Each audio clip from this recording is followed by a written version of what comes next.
I was born in 1950. When I was 19 years old, I began this journey that I write about in my book. In the 1960s, when I was a teenager, it was a very turbulent time. You see, when you just have an ideology, you can sometimes just act on it when it's convenient. But when it's right in front of your face and it's going to determine your life or death, you take it seriously. That's what the 1960s were. People who had dark skin, African Americans, they were condemned to live in the ghetto. The Constitution gives everyone equal rights, but from a social perspective, they did not have equal rights. I was standing before this American flag every day, pledging allegiance. If you didn't, you'd get kicked out of school. And in that Pledge of Allegiance, it ends, one nation, indivisible, with liberty and justice for all. But it wasn't like that. It was liberty, justice according to the color of your skin and according to certain other external conditions. Didn't make sense. And the Vietnam War was going on. And I was a boy. When you turn 18, you are eligible to the draft. If they call you, you go to war or you go to jail. No third option. Unless you escape from the country and become a criminal. And some of us didn't believe that war was just. And when we raised our voice to demonstrate, you had to be 21 to vote. And 18, you're forced to go to war. We had no voice, but we had to fight. And so many of my friends and their elder brothers, they died. They were wounded, or they came back total drug addicts from this stress.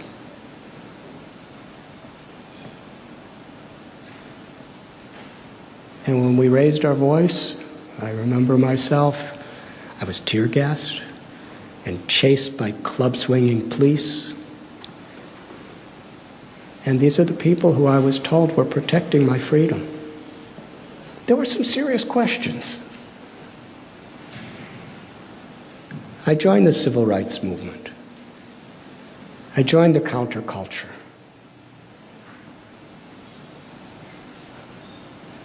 I heard a saying that if you do not have an ideal you're willing to die for, you have nothing important to live for.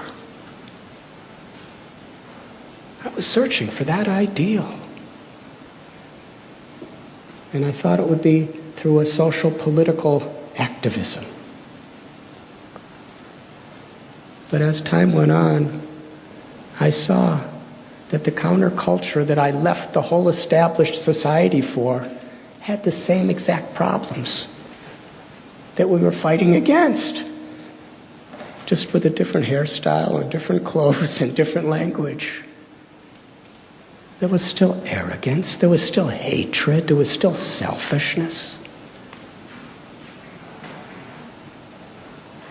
At one point, after I went to one semester of college, I was 19, I was in New York City, visiting a friend. And my lifelong best friend, Gary, who I grew up with since we were 10, he called me, I met him, he said, I'm going on a summer trip to Europe. You have to come with me. We've done everything together. I said, Gary, I don't have any money, and I have a job this summer. Gary said, I don't have any money either. But Frank, our common friend, he's going to pay for both of us. I said, all right. So the next thing I know, we were on an airplane from New York to Iceland. And then we got a connecting flight to Luxembourg. And the first day in Luxembourg, we realized how Frank was going to sponsor us. The three of us were crowded into a one-man tent in a little campground. But we were happy. It was the first time in my life I was out of the country I was born.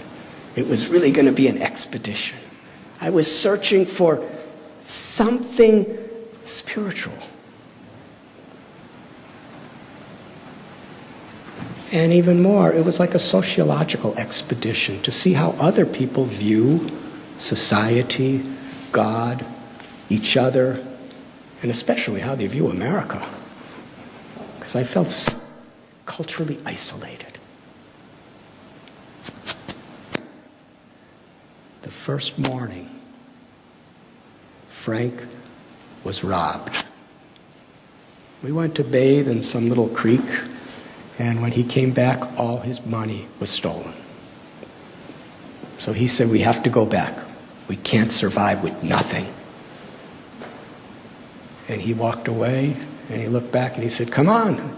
And Gary and I decided, we're going to stay. So Frank left. I've never seen him since.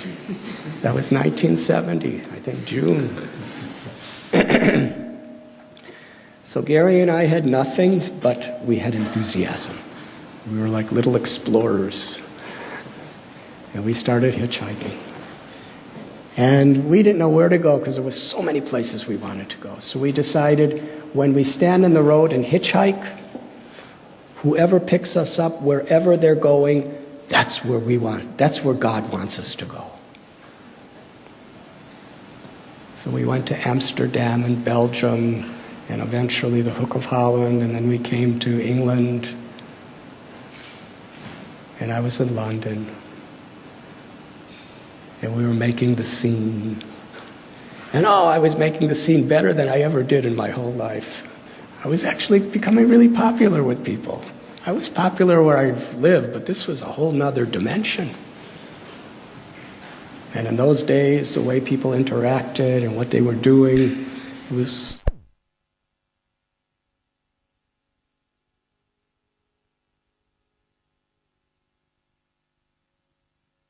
I've ever been in my whole life. And Gary and I were staying in the basement of a church where the priest let travelers stay for free. But every night after Gary went to sleep, I would sit on the embankment of the River Thames, just across from the Parliament building. And I'd look down at the river. And I was wondering, what am I doing?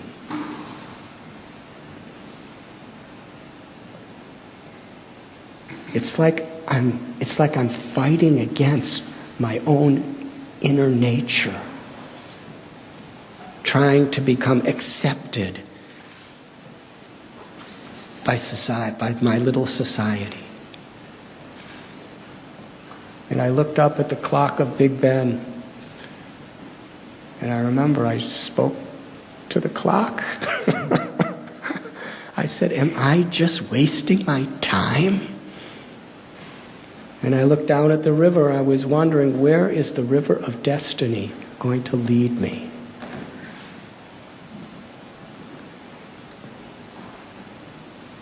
And then I went into a little church, St. Martin's of the Fields, and I opened the Bible. Just, what does God want to say to me? And the words that came were, come out from among men and be separate. And I was thinking, that's what I have to do. So then instead of hanging out with the counterculture, I started going to cathedrals and monasteries and art museums and going out into nature, trying to get a deeper connection.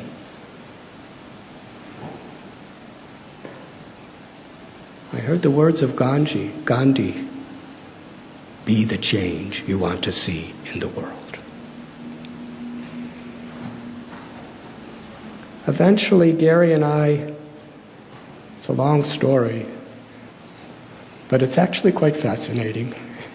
It's in the book. We were living in a cave. How many of you have lived in a cave? We were living on a mountain in the island of Crete in Greece. And by that time, my spiritual aspiration was burning. I would go to the top of a mountain and I would read holy books and I would pray and I would meditate from sunrise till sunset. And Gary did the same thing on the seaside.